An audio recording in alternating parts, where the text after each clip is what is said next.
It's time for a spring ball update with Coach O presented by Cox. Coach O, I can only imagine how excited you are that spring ball has officially started, but the fact that you get 15 practices after getting cut short a year ago, I'm sure has you even more excited. What was the energy like out there on day one? It was tremendous. We had a lot of new coaches out there, 5 new coaches, a new system on offense and defense, a lot of returning starters that were anxious to go out there. But you know what, the 14 football schools we have, the fourth quarter that we have, Tommy Moffitt prepared our football team. I felt like we had a great practice today. One of the best first practices we've had since I've been here.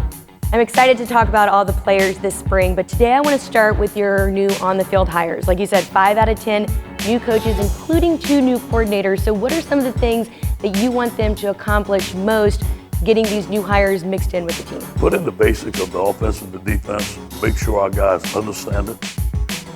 I want our coaches to give the correct commands, and I want our players to follow those commands. That's just as simple as we got to be in position on defense. We gave up too many explosive plays last year. We want to be simple. Let's play what our guys can do and let them play. A lot of teams around the country this year got to bring back some veterans that normally might have gone into the NFL draft. You bring back your entire starting O-line, D-line, and a slew of key players. Yeah. So how does that help not only this team with experience, but what were some of the decision-making factors in them coming back? Well, you know, we recruited them. I told them that we had a great recruiting class. We're the number 3 recruiting class in the country, but I said, y'all are the number 1 recruits. And again, you know, Derek did a great job.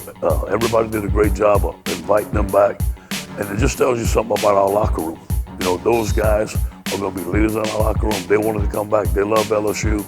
They were not satisfied with last year, so they want to do something about it. They're hungry. Since you've been the head coach here at LSU, you built a quarterback room that had a Heisman Trophy winner and now 4 very good scholarship quarterbacks. So when you look at that experience, how much of a step up does that give Jake Peets and the rest of the offensive staff working with them this You know, spring? we're very multiple. You know, we're taking snaps underneath the center, what we haven't done in years. We're in the shotgun. Jake's got a multiplicity of offense. You know, DJ's brought in the passing game from Joe Brady. Now we got to put it all together. We got some great receivers. We got our offensive line coming back. A lot of great quarterbacks. We should have a dynamic offense. Okay, and on the other side of the ball, your bread and butter, where you've spent the most of your entire coaching career on the defensive side.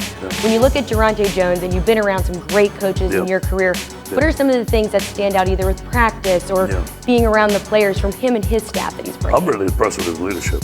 I'm really impressed with his energy, his 1-2. He's a tough coach. His knowledge of all 11 on the football field. But you know what? His presence on the back end, and we can play a zone coverage and not give up the big plays like we did last year, and allow us to play up front. We got 4 great defensive linemen. They're attacking up the field. Our linebackers are being more aggressive. We're finally playing LSU-style defense. Thanks a lot, Coach. I know I'm looking forward to talking spring ball with you for the next 15 practices, and Tiger fans are too, so I appreciate it. Go Tigers.